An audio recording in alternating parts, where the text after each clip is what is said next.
بر صغیر بنگلہ دیش، پاکستان، ہندوستان کا مجموعہ، یہاں اہل حق علماء دیوبند تھے۔ جب انہوں نے کفر و شرک اور بدعت کے خلاف کام کیا تو ان پر بھی الزام ایسے لگے جیسے انبیاء علیہ السلام پر لگے تھے۔ ان پر الزامات کئی لگے، ان میں کچھ الزام وہ تھے جو مسلک بریلوی کے امام مولانا احمد رضا خان یہ حج کرنے کے لیے مکہ گئے اور وہاں انہوں نے علماء دیوبند کی کچھ عبارات پیش کی۔ 1906 میں یہ حج کے لیے گئے تھے، 1906، 1323 ہجری۔ انہوں نے 4 الزام علماء دیوبند پر لگائے۔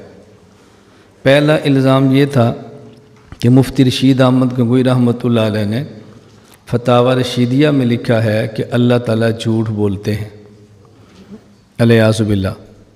مولانا قاسم نانوتوی رحمۃ اللہ علیہ نے تحذیر الناس میں لکھا ہے کہ رسول اللہ صلی اللہ علیہ وسلم کے بعد نبی آ سکتا ہے، وہ ختم نبوت زمانی کے منکر ہیں۔ حضرت مولانا خلیل احمد سہارنپوری رحمۃ اللہ علیہ نے براہین قاطعہ میں لکھا ہے کہ ابلیس کا علم رسول اللہ صلی اللہ علیہ وسلم سے زیادہ ہے۔ حضرت حکیم الامت مولانا اشرف علی تھانوی نے حفظ الایمان کے اندر لکھا ہے کہ رسول اللہ صلی اللہ علیہ وسلم کا علم زید، عمر، بکر، حتیٰ کہ مجنون، پاگل، حتیٰ کہ صبی بچہ، حتیٰ کہ جانور کے علم کے برابر ہے، الیاذ باللہ۔ مکہ اور مدینہ کے علماء نے فرمایا کہ ہم تو اردو نہیں جانتے، آپ نے اردو کا ترجمہ عربی میں کر کے دیا ہے۔ اگر ان حضرات کے یہی عقائد ہیں جو آپ نے لکھے ہیں تو یہ پھر دائرہ اسلام سے خارج ہے۔ احمد رضا خان صاحب نے یہ باتیں غلط پیش کی، ان سے پھر فتویٰ لے لیا، اس کا نام رکھا حسام الحرمین علی منحر الکفر والمین۔ مین کہتے ہیں فسق کو، کفر کہتے ہیں کفر کو، منحر کہتے ہیں گردن کو، حرمین حرم کی تثنیہ ہے مکہ اور مدینہ، حسام کہتے ہیں تلوار کو، حرمین کی تلوار فسق اور کفر کی گردن پر۔ یہ کتاب چھپ گئی۔ اب ہوا یہ کہ اس طرح خفیہ طریقے سے کام کیا گیا کہ مدینہ منورہ میں رہنے والے شیخ الاسلام حضرت مولانا حسین احمد مدنی رحمۃ اللہ علیہ کو بھی پتہ نہیں چلا۔ جب یہ کتاب ہندوستان سے چھپ گئی، ان حضرات تک پہنچی، تو حضرت مدنی رحمۃ اللہ علیہ نے پھر دارالعلوم دیوبند سے رابطہ کیا اور حرمین کے علماء سے رابطہ کیا کہ آپ کو اطلاع غلط پہنچی ہے، ہمارے عقائد یہ نہیں ہیں۔ تو حرمین کے علماء نے 26 سوالات مرتب کر کے حضرت مدنی کو دیے۔ حضرت نے 26 سوالات دارالعلوم دیوبند بھجوائے۔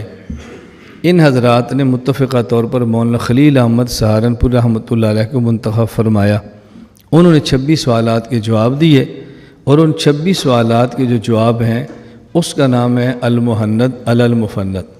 محند کہتے ہیں، مفند کہتے ہیں باطل کو، محند کہتے ہیں ہندی تلوار کو، کہ باطل پر ہندی تلوار چلی ہے۔ یہ انہوں نے جواب لکھا۔ حضرت مولانا گنگوئی رحمۃ اللہ علیہ وفات پا چکے تھے، ان کے بیٹے مولانا مسعود احمد گنگوہی انہوں نے تصدیق فرمائی۔ مولانا نانوتوی وفات پا چکے تھے، ان کے بیٹے مولانا محمد احمد انہوں نے تصدیق فرمائی۔ حکیم الامت حضرت تھانوی رحمہ اللہ زندہ تھے، انہوں نے تصدیق خود فرمائی۔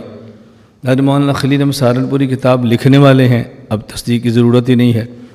ان کے علاوہ شیخ الہند رحمہ اللہ کی تصدیق موجود ہے، حضرت رائے پوری رحمہ اللہ کی تصدیق موجود ہے، اور اس وقت جو ہمارے بڑے بڑے دیوبند کے مشائخ تھے اس کے اوپر ان کی تصدیقات موجود ہیں جو ان نے دستخط فرمائے تھے۔ یا آپ اس کو دیکھ لیں گے کہ ہمارے کتنے حضرات ہیں جن کے اوپر دستخط موجود ہیں۔ ہمارے دیوبند کے حضرات ان سب نے اس کی تصدیق فرمائی ہے۔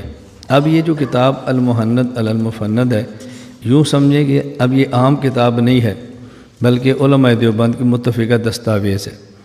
دارالعلوم دیوبند سے منسلک 24 حضرات کے دستخط ہیں، مکہ مکرمہ کے 6 علماء کے دستخط ہیں، مدینہ منورہ کے 25 علماء کے دستخط ہیں، مصر کے 3 علماء کے دستخط ہیں، جامع ازہر کے، علماء دمشق میں سے 12 علماء کے دستخط ہیں۔ اب اتنی تصدیق کے ساتھ یہ کتاب چھپی، المحند علی المفند اس کتاب کا نام ہے۔ اب یہ کتاب مارکیٹ کے اندر آ گئی ہے۔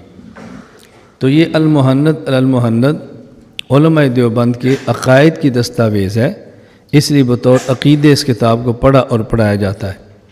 میں نے گزشتہ کل آپ کی خدمت میں عرض کیا تھا، ایک عقیدہ ہوتا ہے اور ایک پالیسی ہوتی ہے۔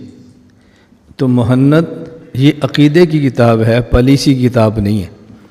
اب اگر کوئی حضرات فرمائے نا یہ وقتی بات تھی، دفع الوقتی تھی، اس وقت کی ضرورت تھی، تو آپ سوال کریں کہ یہ پالیسی ہے یا عقیدہ ہے؟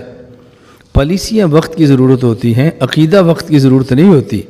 اس لیے عقائد ہمیشہ وہی اپنائے جاتے ہیں جو کہ اپنے ہوتے ہیں۔ عقائد کے بارے میں کبھی بھی آدمی غلط فہمی کا شکار نہیں ہونا چاہیے۔